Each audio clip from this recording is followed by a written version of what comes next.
Queria começar por vos mostrar uma imagem.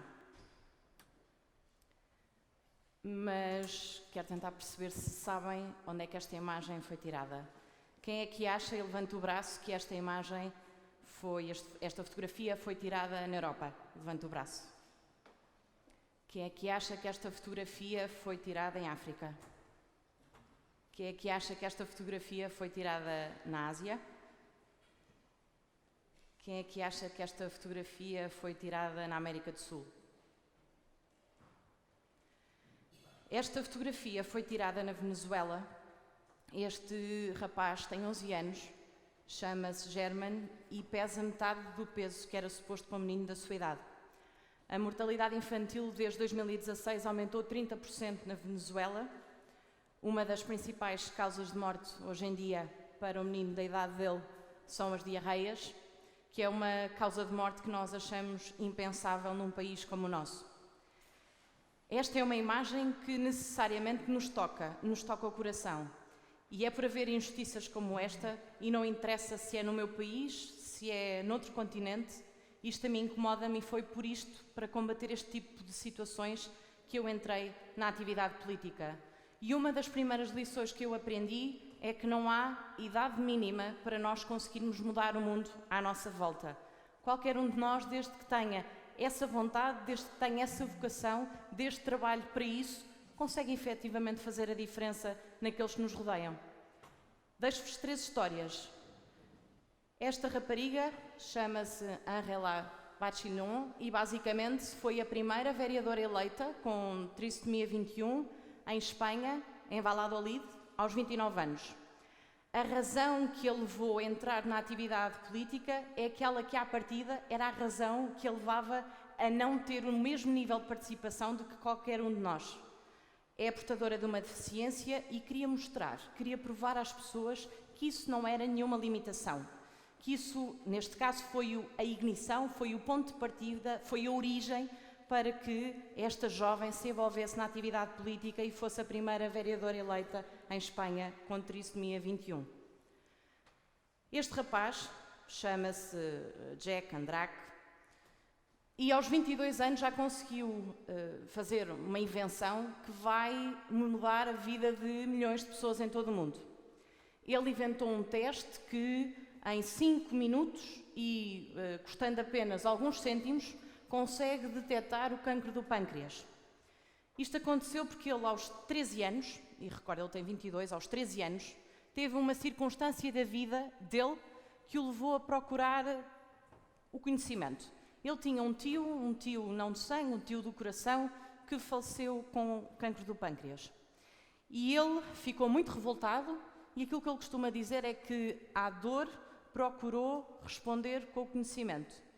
E recorreu ao conhecimento que podia ter através de artigos científicos gratuitos na internet e mandou 200 cartas para 200 centros de investigação.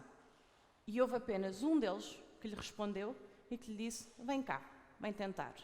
E ele conseguiu de facto inventar um sistema de teste que permite detectar precocemente o cancro do pâncreas.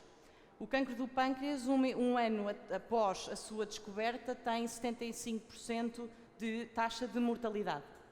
E foi exatamente o ponto de origem, o ponto de partida do Jack, que foi uma situação de grande tragédia da vida pessoal dele, que o levou a querer saber mais, que o levou a conseguir, de alguma forma, nos próximos anos, mudar e melhorar a vida daqueles que vivem no nosso planeta.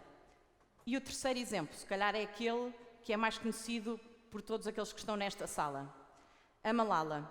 A Malala, aquilo que mexeu com ela, o seu ponto de origem, foi a circunstância de vivia no Vale de Swat, vivia no Paquistão, e os talibãs achavam que as meninas da idade dela não deviam ter acesso à educação, que não tinham o direito de ir à escola, e a Malala, aos 11 anos, começou a escrever um blog. Começou a ser incómoda, começou a defender uma coisa tão elementar para nós que estamos aqui na Europa, que estamos em Portugal, que é a circunstância de rapazes e raparigas terem acesso aos mesmos direitos, às mesmas oportunidades. Quando tinha 15 anos e vinha no autocarro da escola, um grupo de homens armados entrou dentro do autocarro, perguntou o que era a Malala e disparou 3 tiros. A Malala teve de facto às portas da morte, conseguiu sobreviver e aquilo que foi a tentativa para a amedrontar, para que ela desistisse daquela que era a causa de vida dela aos 15 anos, fez com que ela ganhasse mais força e, apesar daquilo que lhe aconteceu, continua hoje ativamente a defender o direito à educação. A Malala tem a frase de que uma criança, um professor, um livro e uma caneta podem mudar o mundo. E eu acredito convictamente nisso, que o maior fator de elevador social que nós temos em Portugal e no mundo é, de facto, a educação. E esta é a imagem da minha escola e que teve também aqui um papel muito importante. Naturalmente que eu tinha várias colegas na minha sala de aula, eu sou de um concelho que o mais à direita que foi quando o PS ganhou as eleições, e eu tinha na minha sala uma jovem comunista, com quem eu discutia frequentemente. E houve um dia em que essa jovem do Partido Comunista se virou para mim e me disse: tu com essa ideologia, tu estavas bem, era no PSD. E eu cheguei a casa, perguntei ao meu pai, o meu pai é jornalista, hoje em dia está aposentado, e perguntei-lhe porque aquilo ficou a mexer-me na cabeça, mas por que razão é que me deu aquela resposta? E aquilo que ele me disse foi: eu não te vou dizer rigorosamente nada, tu vais procurar os partidos e o que é que cada um dos partidos defende, e se tiveres dúvidas vens falar comigo. E foi exatamente isso que eu fiz. E aqui não interessa se eu me inscrevi no partido A ou no partido B. Significa que a escola me deu e foi o espaço de aprendizagem, de discussão, de liberdade que me permitiu começar a participar politicamente. Porque eu acredito que, efetivamente, que nós temos a capacidade de mudar e melhorar a vida daqueles que nos rodeiam, seja na nossa associação de estudantes, seja na nossa escola, seja na nossa junta de freguesia, seja no nosso município, no nosso distrito ou no nosso país. Mas uma coisa das poucas que o meu pai me procurou dizer foi: a política é uma missão, não é uma profissão. Isso significa que para tu conseguires efetivamente mudar e melhorar a vida daqueles que te rodeiam, tu tens de procurar ser sempre a tua melhor versão em todas as dimensões da tua vida. Tens de procurar construir um percurso próprio, percurso autónomo, te dê a liberdade para, em qualquer momento da tua vida, dizeres que sim ou que não, não em função de determinados constrangimentos, mas em função das tuas convicções e daquilo que tu efetivamente achas. Esta frase do Mandela, que nos diz que uma boa cabeça e um bom coração sempre fizeram uma combinação formidável, é uma das frases que eu mais guardo em tudo aquilo que faço. Porque nós, para conseguirmos na atividade política, na atividade profissional e em tudo aquilo que nós fazemos e da forma como nos relacionamos com os outros, nós devemos estar preparados, devemos estudar, devemos procurar ter formação, devemos procurar efetivamente saber daquilo que falamos para procurar discutir as soluções para os problemas das pessoas, mas devemos também sempre estar imbuídos com bom espírito. Devemos estar sempre com boas motivações, respeitando as diferenças de opinião, as diferentes ideologias, procurando sempre ter um bem comum.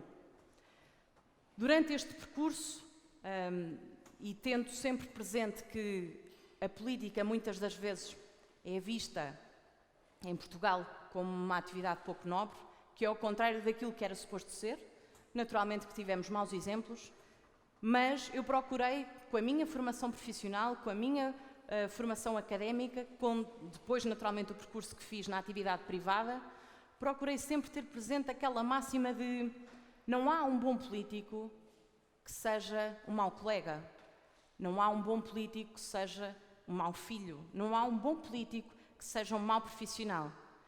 É fundamental para nós efetivamente conseguirmos representar as pessoas, para conseguirmos sermos respeitados pelos outros, procurar sempre ser a nossa melhor versão.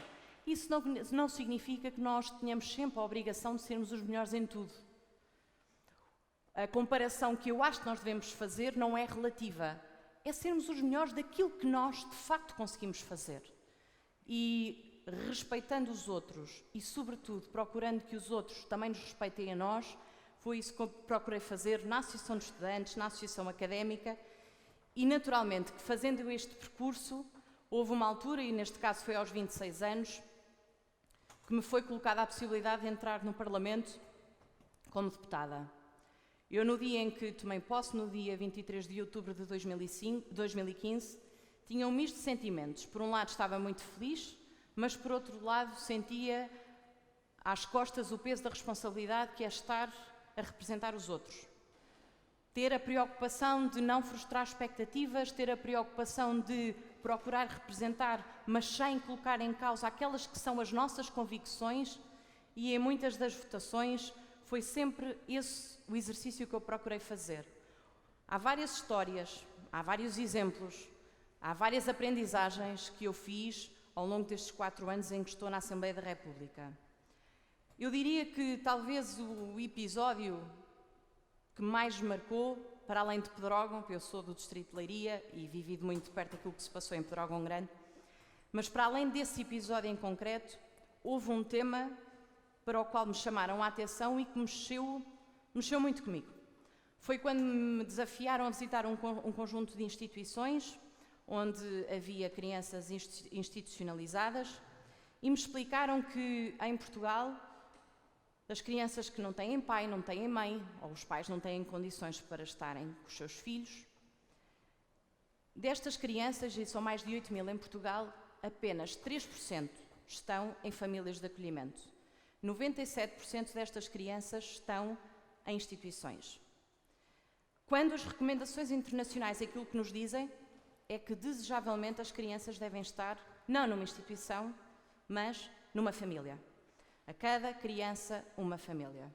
E eu, naturalmente, que fiz algumas perguntas e procurei estudar o tema e tentar perceber porque é que isto acontecia. Porque é que, se aquilo que os estudos nos dizem é que as crianças devem ter direito a uma família, porque é que em Portugal nós fazemos exatamente o oposto? E há várias razões que explicam isto. Uma delas é a forma como o Estado, como a lei, olhava e via estas crianças e estas famílias.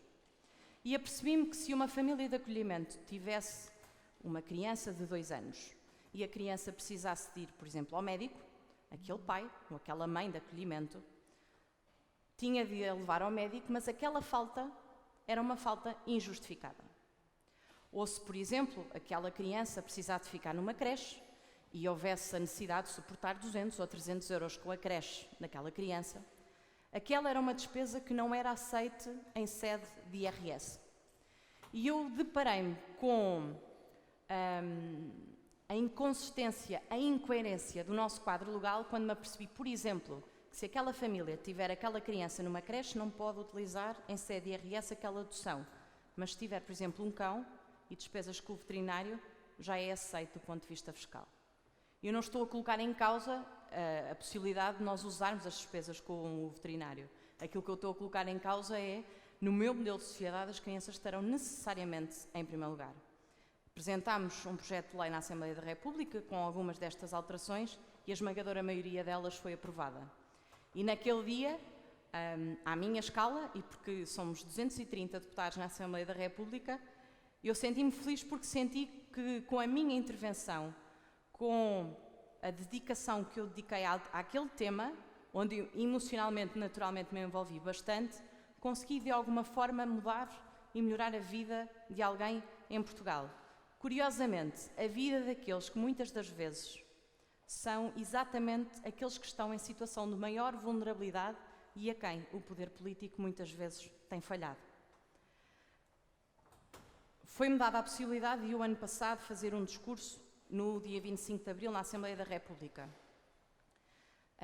Era um sonho que eu tinha. Quem me convidou não sabia, porque eu nunca tinha tido a oportunidade de partilhar este meu sonho com ninguém, para além do meu pai.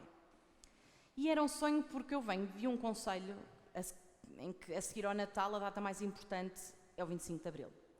E, portanto, é uma data que eu me aprendi a acompanhar, a admirar, mas olhava sempre para os discursos que eram feitos e achava sempre que era agradecer às pessoas que tinham feito o 25 de Abril, mas eram sempre discursos datados, eram discursos situados naquele dia ou naquele período histórico.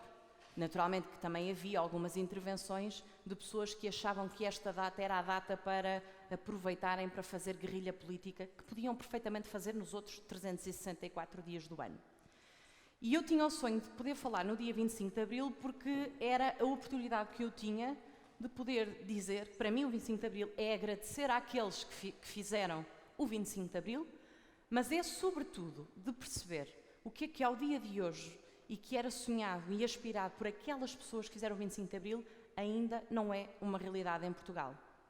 A liberdade funda-se num dia, funda-se numa noite, mas tem de ser conquistada e reconquistada todos os dias. E foi exatamente isso que eu procurei dizer, que eu procurei fazer, dizendo que a liberdade, em várias das suas dimensões, implica que nós tenhamos também a liberdade de escolher aquilo que queremos fazer da nossa vida, devemos ter também a liberdade e já agora a igualdade de oportunidades em Portugal, que neste momento não é uma realidade, e foi a possibilidade de eu representar aquela que é a minha geração, para quem, naturalmente, o 25 de Abril é uma data importante, mas que está mais preocupado não com o passado, mas está sobretudo preocupado com o futuro. Esta é a última imagem que eu vos queria deixar e é uma imagem que reflete um dos momentos mais marcantes que eu tive na minha vida. Quando em 2015, no pico da crise migratória, nós assistíamos às notícias, às imagens, às reportagens de milhares de pessoas que morriam às portas da Europa, quando éramos incomodados, quando éramos assustados pela imagem, por exemplo, daquela criança de 4 anos, o Aylan, que numa praia da Turquia apareceu morto, quando nós nos revoltávamos com isso, eu e um conjunto de pessoas entendemos que isso não era suficiente. Não era suficiente nós criticarmos, não era suficiente nós dizermos que a Europa devia ter um papel mais ativo. E então organizámos uma campanha de solidariedade, angariámos 10 toneladas de alimentos, de roupa, de medicamentos, e eu tive a oportunidade de ir à Grécia, a um campo de refugiados, de falar com algumas destas pessoas e de procurar de alguma forma, neste caso eu e as pessoas que me acompanharam, procurar fazer a diferença. E foi das experiências mais marcantes porque nós não escolhemos o sítio onde nascemos. Nós não escolhemos a família onde crescemos. Nós muitas das vezes não escolhemos também as circunstâncias daquilo que é o nosso ponto de partida, daquilo que é o nosso ponto de origem.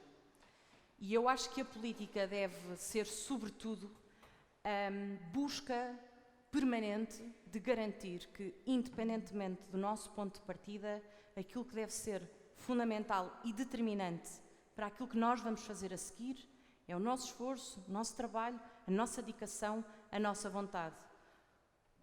A nossa origem é muito importante para nós nunca perdermos a noção daquela que é a nossa base, daquilo que são as nossas convicções mais profundas. Mas em momento algum, o nosso ponto de partida pode limitar aquilo que nós vamos fazer na nossa vida. Muito obrigada.